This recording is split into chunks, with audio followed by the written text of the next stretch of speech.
चलिए चलते हैं 17वीं सदी के भारत में। एक तरफ थी मुगल सल्तनत की बेहिसाब ताकत और दूसरी तरफ एक उभरता हुआ मराठा सरदार।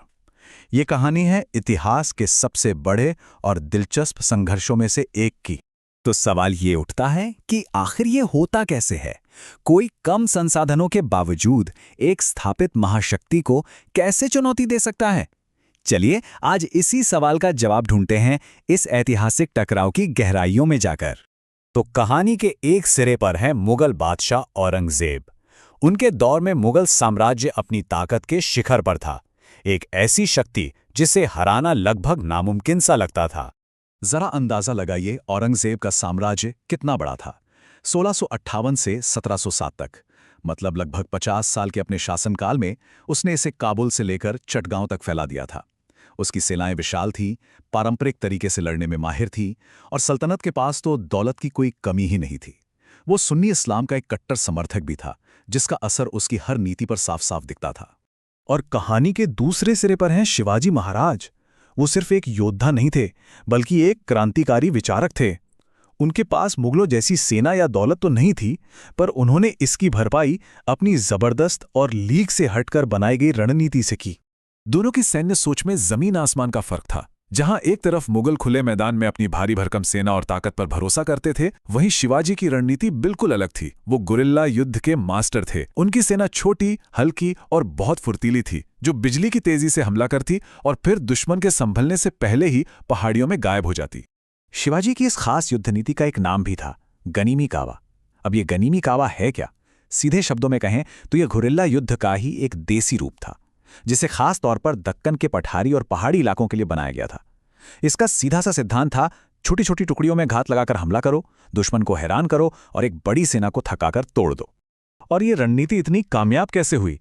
भाई, इसके पीछे कई वजहें थीं। शिवाजी ने पश्चिमी घाट के ऊबड़ खाबड़ इलाकों को ही अपना सबसे बड़ा हथियार बना लिया था। उनकी सेना तेजी से हमला करती और उनके 300 से ज्यादा किले छिपने और जवाबी हमले की तैयारी के लिए बेहतरीन ठिकाने थे। और इन सब के ऊपर उनका एक जबरदस्त खुफिया नेटवर्क था, जो उन्हें हमेशा मुगलों से एक कदम आगे रखता था। अब कहानी में एक ऐसा मोड़ आता है जहां ये दोनों महाशक्तियां सीधे सीधे टकराती हैं। ये एक ऐसा पल था जब ऐसा लगा कि मराठों की कहानी शायद खत्म हो जाएगी। साल था 1665। औरंगजेब ने अब अपने सबसे काबिल और अनुभवी सेनापति मिर्जा राजा जय सिंह को दक्कन भेजा। मकसद बिल्कुल साफ था, शिवाजी के बढ़ते हुए प्रभाव को हमेशा के लिए कुचल देना। जय सिंह एक बहुत बड़ी सेना लेकर सीधे पुरंदर के किले की तरफ बढ़ा। कई महीनों तक पुरंदर की घेराबंदी चली, बहुत भारी नुकसान हुआ और आखिरकार शिवाजी को झुकना पड़ा। लेकिन इसकी कीमत बहुत बड़ी थी। पुरंदर की संधि के तहत उन्हें अपने जीते हुए 23 किले मुगलों को सौंपने पड़े। ये मराठों के लिए एक बहुत बड़ा झटका था। और ये हार कितनी गंभीर थी, इसका अंदाजा शिवाजी के खुद के शब्दों से लगाया जा सकता है। उन्होंने जयसिंह से कहा, मैं एक दोषी गुलाम के रूप में क्षमा मांगने आया हूं। अब ये आप पर है कि आप मुझे माफ करें या मार डालें। ऐसा लग रहा था कि उन्होंने मुगल अधीनता स्वीकार कर ली है। लेकिन कहानी यहां खत्म नहीं हुई। ये तो बस एक पड़ाव था। जरा इस टाइमलाइन को देखिए। जून 1665 में संधि हुई। मई 1666 में शिवाजी आगरा में औरंगजेब के दरबार पहुंचे, जहां उन्हें धोखा देकर नजरबंद कर दिया गया। लेकिन सिर्फ कुछ ही महीनों के अंदर शिवाजी अपनी जबरदस्त चतुराई से कैद से फरार हो गए और वापस दक्कन पहुंच गए। ये इतिहास के सबसे साहसिक और नाटकीय पलायनों में से एक गिना जाता है। कैद से भागने के बाद शिवाजी एक नए रूप में सामने आए। अब वो सिर्फ एक योद्धा नहीं, बल्कि एक राष्ट्र निर्माता थे। उनका लक्ष्य अब सिर्फ लड़ाइयां जीतना नहीं था, बल्कि एक स्थायी, एक आजाद राज्य की स्थापना करना था। उनका एक सपना था, एक विजन था, हिंदवी स्वराज्य, मतलब एक ऐसा संप्रभु राज्य जिसका अपना औपचारिक प्रशासन हो, अपनी मुद्रा हो और जो किसी भी बाहरी शक्ति के अधीन ना हो। उनके सारे सैन्य अभियान इसी एक बड़े राजनीतिक लक्ष्य को हासिल करने के लिए थे। और ये सिर्फ एक सपना नहीं था, इसे हकीकत में बदलने के लिए उन्होंने एक पूरा प्रशासनिक ढांचा तैयार किया, जिसे अष्टप्रधान कहा जाता है, यानी 8 मंत्रियों की एक परिषद।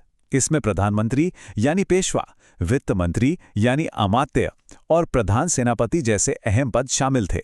ये उनके बेहतरीन शासन कला का जीता जागता सबूत है।